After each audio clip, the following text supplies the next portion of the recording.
Bonjour à tous. Bonjour par ces beaux jours, j'ai envie de dire. Le 23 avril approche. Cette date ne vous dira peut-être pas grand-chose, sauf s'il y a eu un événement particulier dans votre vie. Ou si vous vous appelez Georges, Georgette, ou toute autre forme dérivée de ces noms inscrite ces jours-là au calendrier des saints. Pourtant, cette date est hautement symbolique en Catalogne du Sud et retrouve peu à peu aussi sa place en Catalogne du Nord, ou la Catalogne française. Nous sommes dans la vie des livres, et les noms de l'émission tombent à merveille, car le jour de la Saint-Georges, les livres prennent vie, littéralement. La fête traditionnelle et très populaire de Sant Jordi se tient chaque 23 avril. Difficile à expliquer pourquoi ce n'est pas un férié en Catalogne, mais les gens font de leur mieux pour montrer qu'il ne faut pas forcément un jour de congé pour fêter les livres, les roses et l'amour. En effet, pour simplifier et mieux faire comprendre cette fête aux yeux étrangers, nous disons souvent qu'elle est l'équivalent de la Saint-Valentin en Catalogne. La tradition veut que l'homme offre une rose à sa bien-aimée et la femme offre un livre à son bien-aimé. Ne vous affolez pas avec la nature de cet échange si vous êtes ne serait-ce qu'un peu féministe comme moi. L'échange des livres et des roses accepte toutes sortes de variations. En tout cas, cette coutume explique la présence de nombreux stands des livres et des roses dans les rues et les places les plus fréquentées de chaque ville et village catalan. La fameuse Rambla barcelonaise en est un bon exemple, avec des centaines de libraires et fleuristes. L'ambiance dans les rues montre bien qu'il s'agit d'une date à ne pas manquer. Nous sommes en plein printemps, les rues sont remplies de gens, des roses et des livres. Et non seulement les amoureux échangent des cadeaux, mais tout le monde peut y participer comme il lui semble bon. C'est le moment de l'année où chaque association sort son stand dans la rue. Les lycéens vendent des roses joliment emballées pour collecter de l'argent pour les voyages de fin d'année. Et on découvre non seulement toutes sortes de titres littéraires, mais aussi les dernières tendances en artisanat des roses sous toutes ses formes. Papier, tissu, verre ou tout ce que vous puissiez imaginer. Comment expliquer que cette date, devenue pratiquement une fête nationale officieuse, concentre autant d'éléments? Il faut aller chercher son origine dans une combinaison des traditions et des coutumes des différentes périodes. Le fait que Saint Georges, Sant Jordi, soit officiellement le patron de la Catalogne depuis 1456, même s'il y était déjà vénéré depuis le 8e siècle, coïncide avec la coutume médiévale datant du XVe siècle de la foire de la rose ou foire des amoureux, qui avait lieu dans le palais de la Generalitat à Barcelone. Ce n'est pas étonnant donc que certains associent ces traditions au symbolisme de l'amour courtois, représenté par la rose, conception de l'amour qui est née justement dans le Sud et qui est très bien représentée dans la littérature occitane à partir du XIIe siècle. Mais il s'avère que bien avant, à l'époque des Romains, on offrait déjà des fleurs lors du festival célébré autour du mois d'avril en honneur de la déesse Flore, qui dans le monde végétal tient une place équivalente à celle de Vénus, la déesse de l'amour dans le monde des êtres animés. Mais de retour à la période médiévale, la fête telle que nous la connaissons aujourd'hui était initialement associée à la classe dirigeante, qui célébrait une messe dans la chapelle du palais de la Generalitat, où la fameuse foire de la rose avait lieu aussi. La journée du livre était ajoutée par la suite à ces festivités catalanes plus traditionnelles. Elle fut établie partout en Espagne en 1926, puis en 1929, année de l'Exposition universelle de Barcelone. Le choix de la date s'explique parce qu'elle coïncide avec le jour de l'enterrement de Miguel de Cervantes et celui de la mort de William Shakespeare, deux écrivains mythiques.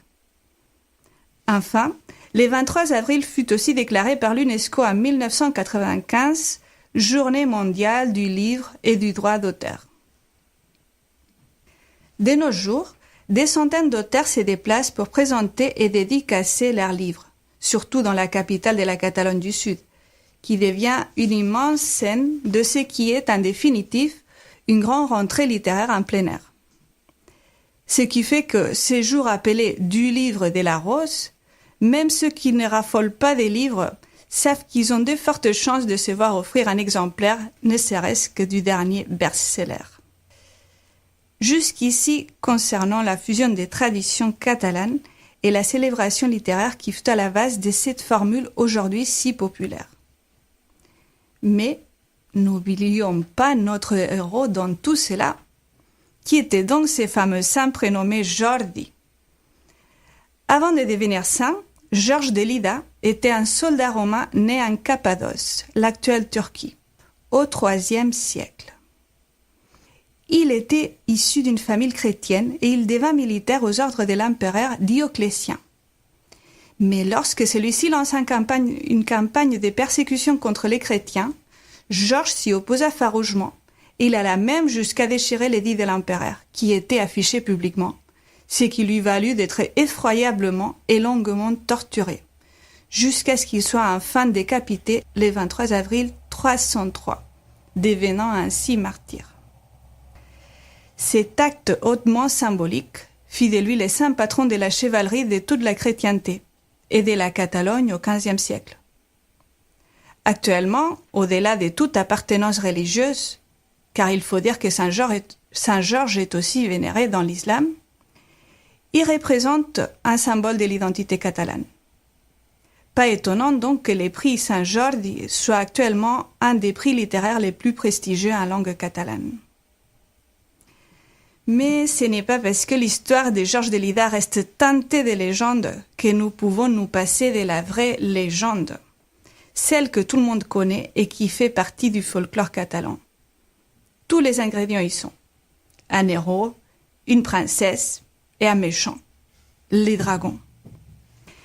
La figure de notre héros et sa mort tragique furent un terrain fertile pour l'apparition de toutes sortes d'histoires fantastiques.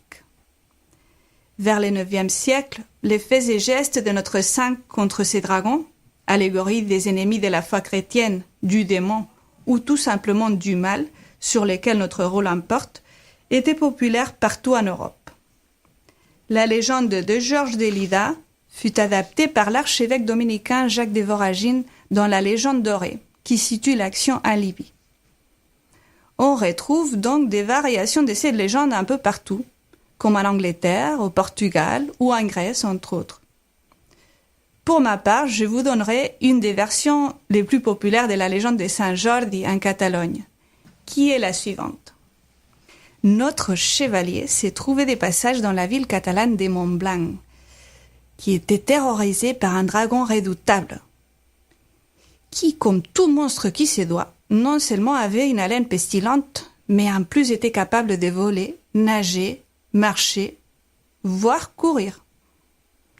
Une fois tous les animaux de ces contrées furent dévorés par cette affreuse bête, la seule solution que les habitants trouvèrent pour la satisfaire consistait à sacrifier tous les jours un habitant de la ville tiré au sort.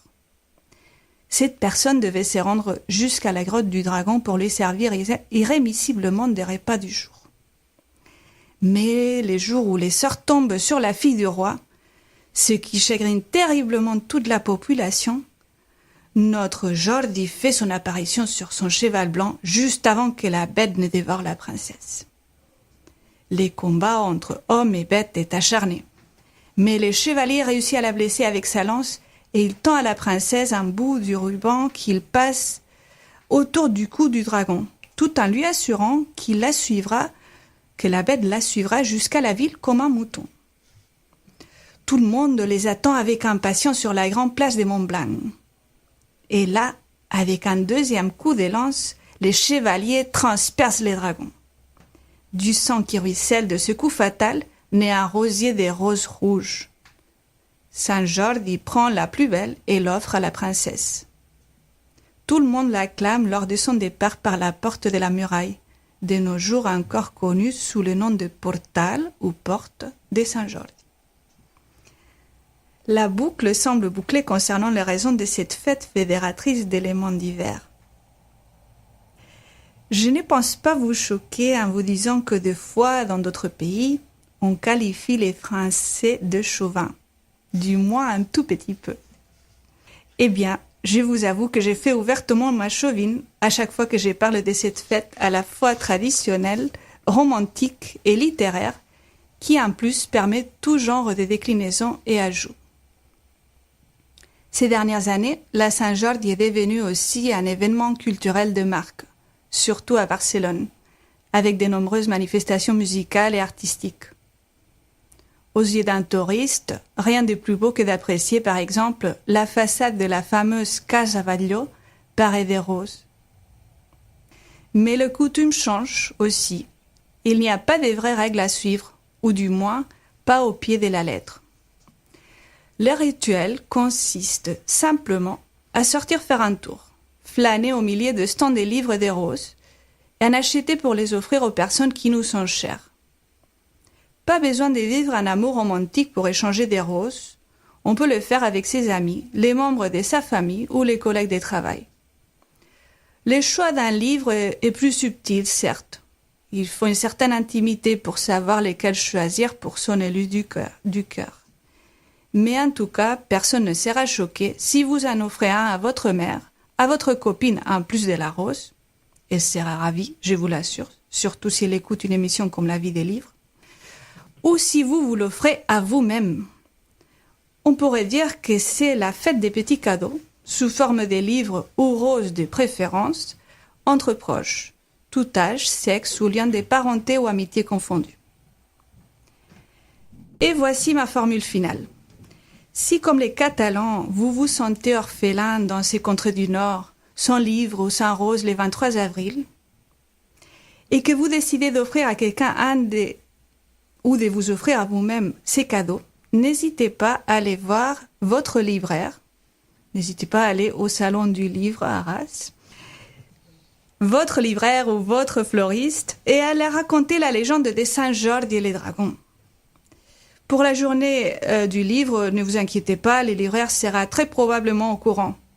Quant aux fleuristes, comme les miens de la rue Gambetta de Lille, votre enthousiasme à l'achat d'une simple rose rouge lui semblera tellement décalé, que ça soit à cause d'un dragon ou d'une princesse, qu'il n'aura pas forcément envie d'entendre la suite sur les livres.